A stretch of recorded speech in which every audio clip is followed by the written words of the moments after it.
ಜನನಿ news ಚಾನೆಲ್ಗೆ like ಮಾಡಿ, subscribe ಮಾಡಿ, ಶೇರ್ ಮಾಡುವ ಮೂಲಕ ನಮ್ಮ ಚಾನೆಲ್ಗೆ ಸಹಕರಿಸಿ.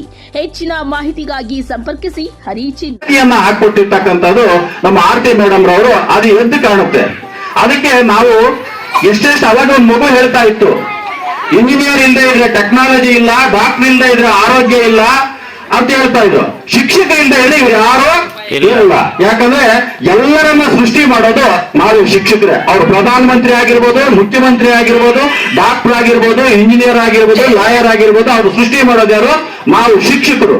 ಹಾಗಾಗಿ ಒಂದು ಗಾಳಿ ಇದಿದೆ, ಒಂದು ಮಾತು, ವರ್ಣಂ ಮಾತ್ರಂ ಕಲಿಸಿದಾತಂ ಗುರು ಅಂತ. ಒಂದು ಅಕ್ಷರ ಕಲಿಸಿದ್ರು ಕೂಡ ಅವರು ನಮ್ಮ ಗುರು. ಅವರನ್ನ ಮರಿಬಾರ್ದು ನಾವು. ಯಾಕಂದ್ರೆ ಅವ್ರು ತೋರುವ ದೀಪ ಎನ್ನುವ ಹಾಗೆ ವಕ್ರತುಂಡ ಮಹಾಕಾಯ ಕೋಟಿ ಸೂರ್ಯ ಸಮಪ್ರಭಾ ನಿರ್ವಿಘ್ನಂ ಕುರುಮೇ ದೇವ ಸರ್ವಕಾರ್ಯೇಷು ಸರ್ವದಾ ಪ್ರಣಮೇ ಶಿರ್ಸಾ ದೇವಂ ಗೌರಿ ಪುತ್ರ ವಿನಾಯಕಂ ಭಕ್ತವಾಸಂ ಸ್ಮರಣೆ ಸಿದ್ಧ್ಯಂ ಸರ್ವಕಾರ್ಯೇಷು ಸರ್ವದಾ ಎನ್ನುವ ಗಣೇಶನ ಸ್ತುತಿಯನ್ನ ನೆನೆಯುವುದರೊಂದಿಗೆ ಸನ್ಮಂಗಳ ಸಂಕೇತವಾದ ದೀಪವನ್ನ ಉದ್ಘಾಟಿಸಿದಂತಹ ಎಲ್ಲ ಗಣ್ಯಮಾನ್ಯರಿಗೆ ಎಲ್ಲರನ್ನು ಸ್ವಾಗತಿಸುತ್ತಿದ್ದೇವೆ.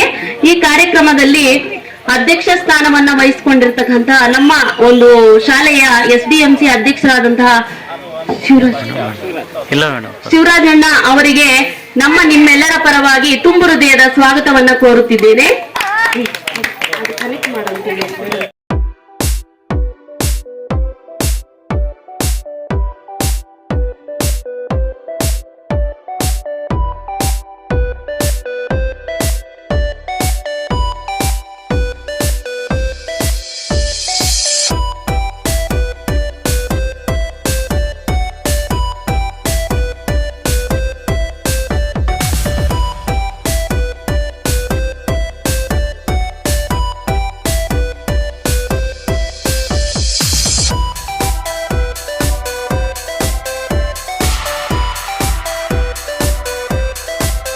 ಅನ್ಕೊಳ್ತಾ ಇದ್ದೀನಿ.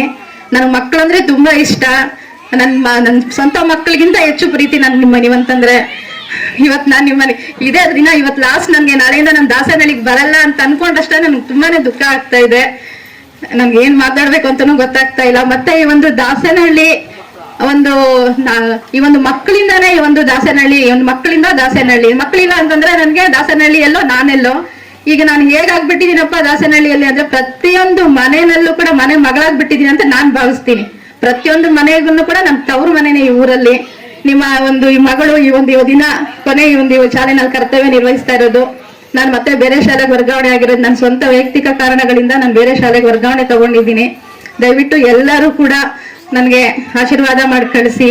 ಮತ್ತೆ ನನ್ನಿಂದ ಏನಾದ್ರೂ ಒಂದು ಶಾಲೆ ವಿಷಯಕ್ಕೆ ಬಂದಾಗ ಕೆಲವೊಂದು ಪೋಷಕರ ಹತ್ರ ನಾನು ಕಟ್ಟುವಾಗಿ ಒರೆಸಿರ್ತೀನಿ. ಬರೀ ಕೇವಲ ಅದು ಮಕ್ಕಳ ದೃಷ್ಟಿ ಆಗೋದು ಶಾಲೆಯಿಂದ ಮಾತ್ರನೇ ಅಷ್ಟೇ. ಅದನ್ನ ಅನ್ಯತಾ ಭಾವಿಸಬೇಡಿ. ದಯವಿಟ್ಟು ನನ್ನಿಂದ ಏನಾದ್ರೂ ತಪ್ಪಾಗಿದ್ರೆ ಕ್ಷಮಿಸಿ. ಮತ್ತೆ ಎಲ್ಲಾ ಮಕ್ಕಳಿಗೂ ನಾನು ಒಂದೇ ಮಾತು ಹೇಳ್ತೀನಿ, ತುಂಬಾ ಚೆನ್ನಾಗಿ ಓದ್ಕೊಳ್ಳಿ. ಮತ್ತೆ ನೀವೆಲ್ಲೇ ಮುಂದೆ ನಾ ದೂರ ಇದ್ರು ಕೂಡ ನಿಮ್ ಬಗ್ಗೆ ನಾನು ತಿಳ್ಕೊಂತಾನೆ ಇರ್ತೀನಿ. ಒಂದು ಒಳ್ಳೆ ಜ್ಞಾನವನ್ನ ಪಡ್ಕೊಂಡು ಸಮಾಜದಲ್ಲಿ ಒಂದು ಒಳ್ಳೆ ನಾಗರಿಕರಾಗಿ ಸತ್ಪ್ರಜೆಗಳಾಗಿ ಬದುಕಬೇಕು ಅಂತ ನಾನು ತುಂಬಾ ಇಷ್ಟಪಡ್ತೀನಿ. ಹಾಗೆ ಊರಿನ ಹಿರಿಯರು, ಪೋಷಕರು, ಹಾಗೆ ಕಾಂಗ್ರೆಸ್ ಸರ್ ಅವರು ಟ್ರಾನ್ಸ್ಫರ್ ಆಗಿ ಹೋದಾಗಿಂದ ಮತ್ತೆ ನಮ್ಗೆ ತುಂಬಾನೇ ಸಹಕಾರ ಕೊಟ್ಟಿದ್ದೀರಾ. ಮತ್ತೆ ನಮ್ಗೆ ಇವಾಗ ಸಿಂಗಲ್ ಟೀಚರ್ ಕೆಲಸ ಮಾಡ್ತಾ ಇದ್ದಾಗ ನನಗೆ ಕಷ್ಟನೇ ಆಗ್ತಾ ಇರಲಿಲ್ಲ. ಕಾರಣ ಏನಪ್ಪಾ ಅಂತಂದ್ರೆ ನಿಮ್ಗೆ ಸಹಕಾರ.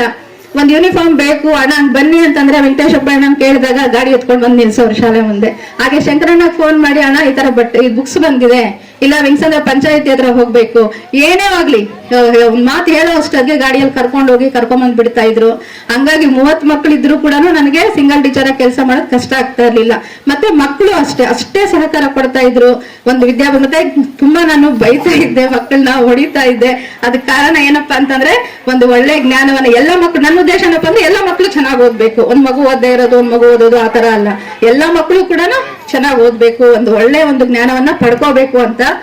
ಮತ್ತೆ ಈ ಇನ್ನೇನು ಹೆಚ್ಚಿಗೆ ಮಾತಾಡಕ್ ಇಷ್ಟ ಆಗ್ತಾ ಇಲ್ಲ, ದಯವಿಟ್ಟು ಕ್ಷಮಿಸಿ ನನ್ನ. ಹೇಳ್ಬೇಕಂತಂದ್ರೆ ನಾವಿಬ್ರು ಶ್ರೀನಿವಾಸಪುರ ತಾಲೂಕಲ್ಲಿ ಪ್ರಪ್ರಥಮವಾಗಿ ಅಪಾಯಿಂಟ್ ಆಗಿದ್ದು 2002 ಬ್ಯಾಚ್ ಅಲ್ಲಿ. ಅಲ್ಲಿ ಅವರ ನಡೆ ನುಡಿ ಮಕ್ಕಳಿಗೆ ಕಲಿಸುವಂತ ಶೈಲಿಯನ್ನ ನೋಡ್ಕೊಂಡು ಬಂದ್ವಿ. ಆ ಒಂದು ಅನುಭವಗಳನ್ನ ಇಲ್ಲಿ ಕೂಡ ಅವರು ಮುಂದುವರಿಸ್ಕೊಂಡು ಹೋಗ್ತಾ ಇದ್ದಾರೆ, ಇನ್ನು ಮುಂದೆ ಕೂಡ ಮುಂದುವರಿಸ್ಕೊಂಡು ಹೋಗ್ತಾ ಇರ್ತಾರೆ. ಸರ್ಕಾರಿ ಸೇವೆಗೆ ಸೇರಿದ ಮೇಲೆ ಒಂದು ಜಾಗ ಶಾಶ್ವತ ಅಲ್ಲ, ಅವರು ಮಾಡಿ ಹೋಗುವಂತ ಕೆಲಸ ಶಾಶ್ವತವಾಗಿರ್ತದೆ ಹೊರತು ಅವರು ಇಲ್ಲಿ ಶಾಶ್ವತ ಇಲ್ಲ. ಇವಾಗ ಇಲ್ಲಿ ಮಾಡಿದ ನಿಮ್ಮ ಊರಿನಲ್ಲೇ ಕೆಲಸ ಮಾಡಿದಂತವ್ರು ನಾರಾಯಣ ಸ್ವಾಮಿ ಸರ್ ಇದ್ದಾರೆ, ತ್ಯಾಗರಾಜ್ ಸರ್ ಇದ್ದಾರೆ, ಇನ್ನು ಅನೇಕರು ಇಲ್ಲಿ ಮಕ್ಕಳಿಗೆ ಒಂದು ಒಳ್ಳೆಯ ವಿದ್ಯಾಭ್ಯಾಸವನ್ನ ನೀಡಿ ಹೋಗ್ತಾ ಇದ್ದಾರೆ. ನನ್ನ ವೈಯಕ್ತಿಕವಾಗಿ ಹೇಳ್ಬೇಕಂತಂದ್ರೆ ಅವ್ರ ಬಗ್ಗೆ, ಅವರು ಬಹಳ ಸರಳ ಜೀವಿ, ನೋಡೋದಕ್ಕೆ ಸರಳವಾಗಿರ್ತಾರೆ. ಅವರು ಮಾಡುವಂತ ಕೆಲಸ ನೋಡಿದ್ರೆ ಬಹಳ ಅತ್ಯುತ್ತಮವಾದ ಒಂದು ಕೆಲಸವನ್ನ ಮಾಡಿ ಒಳ್ಳೆಯ ವಿದ್ಯೆಯನ್ನು ಕೊಟ್ಟು ಮಕ್ಕಳನ್ನ ತಮ್ಮ ಮಕ್ಕಳಿಗಿಂತ ಹೆಚ್ಚಾಗಿ ಪ್ರೀತಿಸಿ ಆ ಮಕ್ಕಳಲ್ಲಿ ಮಕ್ಕಳಾಗಿರ್ತಾರೆ. ಅದೇ ಅವರಲ್ಲಿರುವಂತ ಒಂದು ಉತ್ತಮವಾದ ಗುಣ. ಅವರು ಇಲ್ಲಿಂದ ವರ್ಗಾವಣೆ ಆಗಿರೋ ಜಾಗದಲ್ಲಿ ಕೂಡ ಇದೇ ರೀತಿ ಒಳ್ಳೆಯ ಹೆಸರನ್ನ ಪಡೆದು ಮಕ್ಕಳಿಗೆ ಒಳ್ಳೆಯ ಒಂದು ವಿದ್ಯಾಭ್ಯಾಸವನ್ನ ನೀಡಿ ತಮ್ಮ ಮಕ್ಕಳು ಆ ಮಕ್ಕಳಂತೆ ಬೆಳೆಯಲಿ ಅಂತ ಆಶಿಸುತ್ತಾ ನನ್ನ 2 ಮಾತನ್ನು ಮುಗಿಸ್ತಾ ಇದ್ದೀನಿ. ಜೈ ಹಿಂದ್, ಜೈ ಕರ್ನಾಟಕ ಮಾತೆ. ನಮ್ಮ ಶಿಕ್ಷಕರಾದಂತ ನಾಗರತ್ನಮ್ಮ ಮೇಡಮ್, ಗುಂಡಪ್ಪ ಸರ್ ಹೊಡೆದು ಬರೆದು ಚೆನ್ನಾಗಿ ವಿದ್ಯಾಭ್ಯಾಸ ಕಲಿಸಿದ್ರು. ನನ್ನ ಒಂದು ಚಿಕ್ಕ ಅನಿಸಿಕೆ ಸರ್, ನನ್ನ ಒಂದು ಡಿಪಾರ್ಟ್ಮೆಂಟ್ಗಳನ್ನೇ ಹೇಳ್ತೀನಿ. ಮಕ್ಕಳಿಗೆ ಮುಂದಿನ ದಿನಗಳಲ್ಲಿ ರಸ್ತೆ ಅಪಘಾತಗಳ ಬಗ್ಗೆ, ಮತ್ತೆ ಮಹಿಳಾ ಮತ್ತು ಮಕ್ಕಳ ದೌರ್ಜನ್ಯಗಳ ಬಗ್ಗೆ, ಮತ್ತೆ ಕೆಲವೊಂದು ಕಾನೂನಾತ್ಮಕವಾಗಿ ಕೆಲವೊಂದು ಅವರಿಗೆ ಹೀಗಿಂದ ತಿಳಿಸ್ಕೊಟ್ರೆ ಅವರು ಮುಂದಿನ ದಿನಗಳಲ್ಲಿ ಅದನ್ನು ಆ ಒಂದು ಅಪರಾಧಗಳಾಗದಂತೆ ಮುಂಚಾಗ್ರತೆ ಕ್ರಮ ವಹಿಸ್ತಾರೆ ಸರ್. ಇದೊಂದು ನನ್ನ ಚಿಕ್ಕ ಒಂದು ಸಲಹೆ. ಯಾಕಂದ್ರೆ ಶಿಕ್ಷಕರು ಇಂದಿನ ದಿನಗಳಲ್ಲಿ ಚೆನ್ನಾಗಿ ದಂಡಿಸ್ತಾ ಇದ್ರು. ಆ ದಂಡಿಸೋದ್ರಿಂದ ಅಪರಾಧ ಇದು ಕಡಿಮೆ ಇತ್ತು. ಈಗ ದಂಡಿಸೋದು ಪಾಪ ಭಯ ಪಡ್ತಾರೆ ನಮ್ಮ ಶಿಕ್ಷಕರು. ಯಾಕಂದ್ರೆ ಅವ್ರಿಗೆ ಹ್ಯಾಂಟಿಯಾಗಿ ನಮ್ಮ ಪೋಷಕರು ಬರ್ತಾರೆ, ಯಾಕೆ ಹೊಡಿತಾರೆ ಅಂತೇಳಿ. ಹೊಡೆಯೋದು ಬರೆಯೋದು ಶಿಕ್ಷಕರಿಗೆ ಯಾವ ತರ ತಪ್ಪಿಲ್ಲ. ಅವ್ರು ಹೊಡೆಯೋದು ಬರೆಯೋದು ಏನಕ್ಕಿದ್ರು ಅವ್ರ ಮಕ್ಕಳ ಉದ್ಧಾರ ಆಗೋದಕ್ಕೋಸ್ಕರನೇ ಬರೀತಾರೆ, ಬಿಟ್ರೆ ಯಾವುದೇ ಕಾರಣಕ್ಕೂ ಬರೆಯಲ್ಲ. ಅದು ಭಯ ಭಕ್ತಿ ಇದ್ರೇನೆ ಮುಂದಿನ ದಿನ ಅವರು ವಿದ್ಯೆ ಕಲಿತಾರೆ ಚೆನ್ನಾಗಿ. ಭಯ ಭಕ್ತಿ ಇಲ್ಲಾಂದ್ರೆ ಆ ಮಕ್ಕಳು ಒಂಥರ ಹಾಳಾಗಿದೆ ಇದ್ ಮಾಡ್ಕೋತಾರೆ, ಬೇರೆ ಬೇರೆ ದಾರಿಗಳಲ್ಲಿ ಡ್ರಗ್ಸ್, ಗಾಂಜಾ ಇಂತ ಬೇಕಾದಷ್ಟರಲ್ಲಿ ಹೋಗ್ತಾರೆ.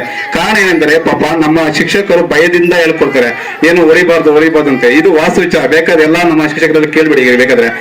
ಅದಕ್ಕೋಸ್ಕರ ಈಗ ದಂಡಿಸುವಂತ ಕ್ರಮ ಕಡಿಮೆ ಆಗಿರೋದಕ್ಕೋಸ್ಕರನೇ ಅಪರಾಧ ಕ್ರಮ ಜಾಸ್ತಿ ಆಗಿದೆ. ಅದಕ್ಕೋಸ್ಕರ ಇದೊಂದು. ಮತ್ತೆ ನಮ್ಮ ಆರ್ತಿ ಮೇಡಮ್ ಎಲ್ಲಾನು ಬೆಳಗಿಸಿದ್ದಾರೆ. ಅದು ಮುಂದಿನ ಎಲ್ಲಾ ವಿದ್ಯಾರ್ಥಿಗಳು ಅದೇ ತರ ಬೆಳೆಸ್ತಾರೆ. ಅದಕ್ಕೋಸ್ಕರ ನಮ್ಮ ಒಂದು ನೋವಿದೆ ಮೇಡಮ್, ನಿಜವಾಗ್ಲೂ ನೋವಿದೆ. ಯಾಕಂದ್ರೆ ರಿಯಲ್ ಪ್ರತಿಯೊಬ್ಬ ನಮ್ಮ ಊರಿನಲ್ಲಿ ಪ್ರತಿಯೊಬ್ಬರ ಒಂದು ಅಭಿಪ್ರಾಯ ಆರ್ತಿ ಮೇಡಮ್ ವರ್ಗಾವಣೆಗೊಂಡು ಹೋಗ್ತಾರೆ. ಅದು ನಿಮ್ಮ ವೈಯಕ್ತಿಕ ಹೋಗ್ತಾ ಇದ್ದೀರಾ, ಅದ್ರ ಬಗ್ಗೆ ನಾವು ಹೆಚ್ಚಿಗೆ ಮಾತಾಡಕ್ ಹೋಗ್ಬಾರ್ದು. ಯಾಕಂದ್ರೆ ನೀವು ವರ್ಗಾವಣೆಗೊಂಡಿದ್ರೆ ಸಹಕಾರ ಕ್ರಮಗಳನ್ನು ಹೋಗ್ಲೇಬೇಕಾಗುತ್ತದೆ. ಅದರಿಂದ ಇಷ್ಟು ಮಾತಾಡೋ ಅವಕಾಶ ಕೊಟ್ಟಂತ ನಮ್ಮ ಊರಿನ ಎಲ್ಲಾ ಗ್ರಾಮಸ್ಥರಿಗೂ ನಮ್ಮ ಶಿಕ್ಷಕರಂದರಿಗೂ ನನ್ನ ಧನ್ಯವಾದಗಳನ್ನು ಅರ್ಪಿಸುತ್ತಾ ಜೈ ಹಿಂದ್, ಜೈ ಕರ್ನಾಟಕ ಮಾತೆ. ಮತ್ತೆ ಇನ್ನು ಎಲ್ಲರೂ ಹಿರಿಯರು, ಈ ಒಂದು ಊರಿನ ಶಿಕ್ಷಣ ಪ್ರೇಮಿಗಳಾಗಿರುವಂತಹ ಎಲ್ಲರಿಗೂ ಸಹಿತ ನಾನು ಈ ಒಂದು ವೇದಿಕೆ ಮುಖಾಂತರ ಈ ಒಂದು ಮಾಹಿತಿ ನಿಮಗೆ ಇಷ್ಟ ಆದಲ್ಲಿ ದಯವಿಟ್ಟು ಲೈಕ್ ಮಾಡಿ, ಶೇರ್ ಮಾಡಿ, ಕಾಮೆಂಟ್ ಮಾಡಿ ತಿಳಿಸಿ. ಮುಂದಿನ ವಿಡಿಯೋ ನೋಟಿಫಿಕೇಶನ್ ನಿಮಗೆ ಬರಬೇಕು ಅಂದ್ರೆ ಬೆಲ್ ಬಟನ್ ಅನ್ನ ಕ್ಲಿಕ್ ಮಾಡಿ.